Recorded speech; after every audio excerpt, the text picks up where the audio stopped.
If you've been watching this channel, you know how much I love classic bikes. Bikes that have heritage, a story to tell. And there's not many bikes out there that have a better story to tell than BSA. Now, they haven't been around since the early 1970s, but they're back.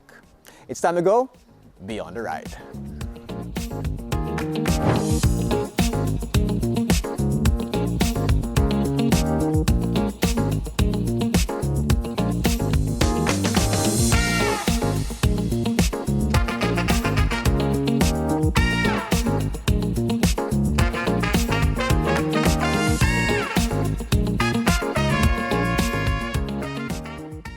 BSA, or Birmingham Small Arms Company, was established in 1861. Initially, the company specialized in producing firearms and bicycles.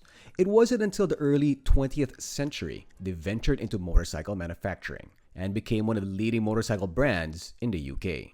BSA gained popularity for their reliable, affordable, and innovative motorcycles.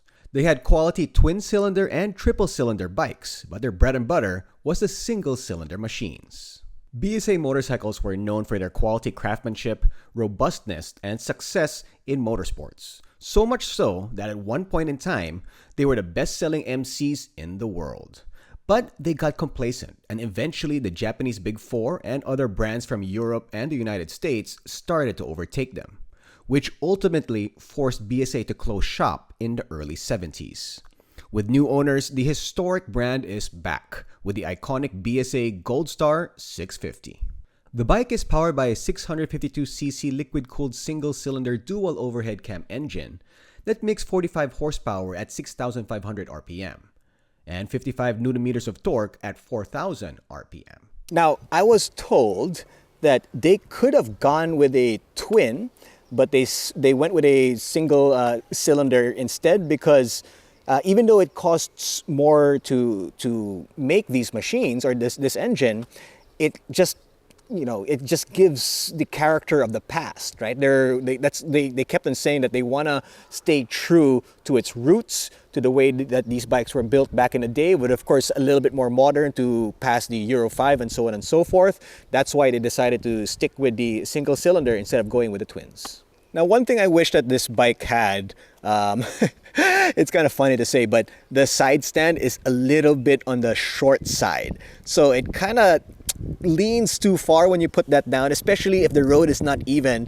It gets a little bit tricky. But yeah, I know, that's me nitpicking once again. Nothing too major, but just something that I noticed while taking this bike around for the past couple of days here in Spain. But nice little details right here on the gas cap, as you can see, the three guns of the logo.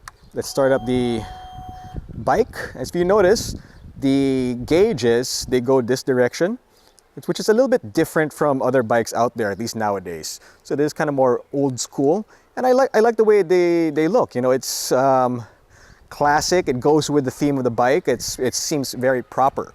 This right here. When I was sitting down on the seat, so imagine I'm sitting like this is the kind of the vantage point that I have. I can't really see what it says. So that's where the gear indicator is, as you can see right there. And then it's going to tell you other information as well.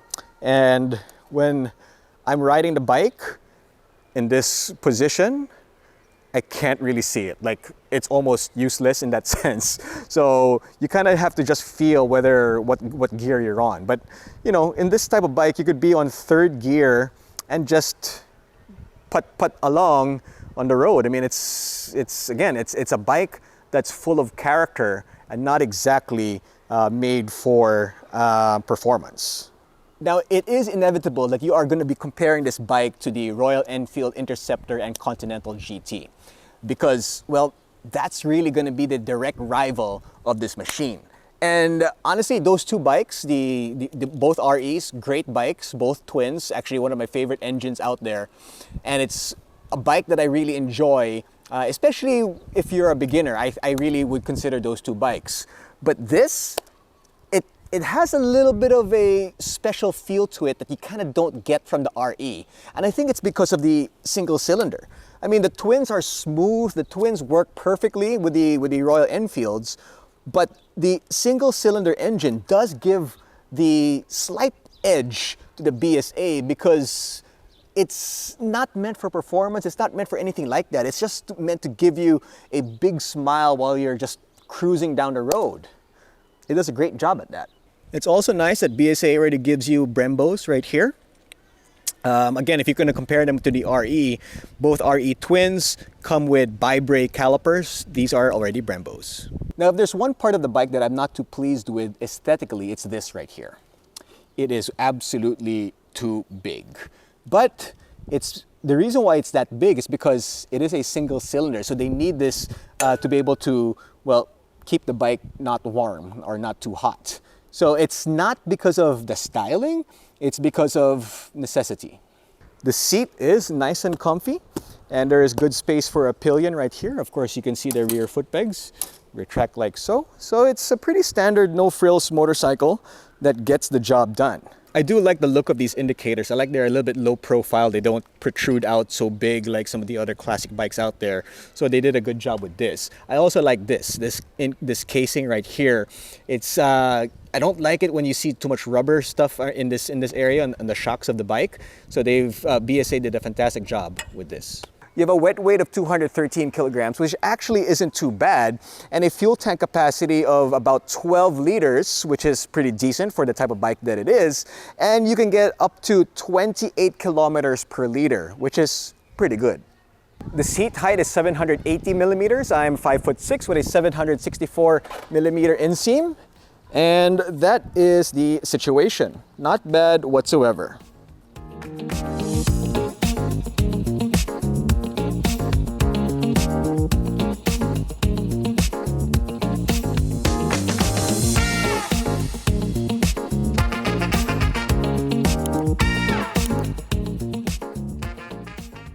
The bike was designed with rider comfort in mind, offering an upright seating position that reduces fatigue on long rides. The ergonomics strike a good balance between sporty and relaxed, making it suitable for both daily commuting and some nice weekend adventures. The BSA Goldstar 650 combines classic styling with modern comforts and performance. With its retro-inspired design, it pays homage to the golden era of motorcycling while offering the reliability and power of a contemporary machine. One of the OG BSA Goldstars from back in the day, called the DBD34, was the inspiration behind the latest edition. And if you see both bikes side by side, especially in the chrome colorway, they did an excellent job honoring the past. And it made sense, as the guys who work in the new company say that their job is to honor the past, work for the future, and enjoy the ride. The new BSA may have been built from the ground up, but they definitely kept the spirit of the original. The bike is full of character. It's got a nice flat torque curve, it's very chill and easygoing, and you can keep it on third and just cruise along.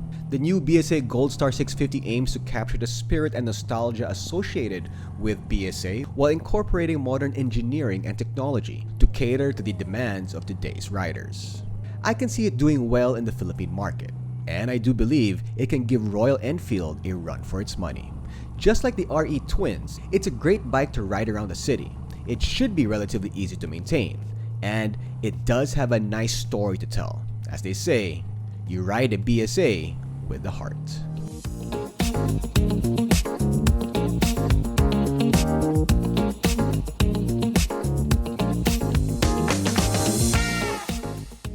We don't know yet if the BSA Goldstar will be arriving Philippine shores. There is a rumor that it will be sometime in the near future, but not confirmed. So I can't give you a definitive price on how much it's going to cost in the Philippines, but I can tell you that in the UK, this bike right here, the 2023 BSA Goldstar 650, goes for 6,500 pounds. If you can convert that to pesos, that's somewhere in the 450,000 Philippine peso range. Of course, it's going to be a little bit more than that with the shipping and the taxes and so on and so forth. But another good comparison, once again, would be with the Royal Enfield Interceptor, because that is around the ballpark that you could expect the price tag of the BSA Goldstar 650 to be if it were to land in the Philippines. So everybody loves a good comeback story, but how will the public react to such an iconic brand re-entering the world of motorcycles? Well, Only time will tell. For more information about other MCs out there, you can log on to www.motodeal.com.ph. This has been Jinno from Malaga, Spain. Thanks for watching Beyond the Ride.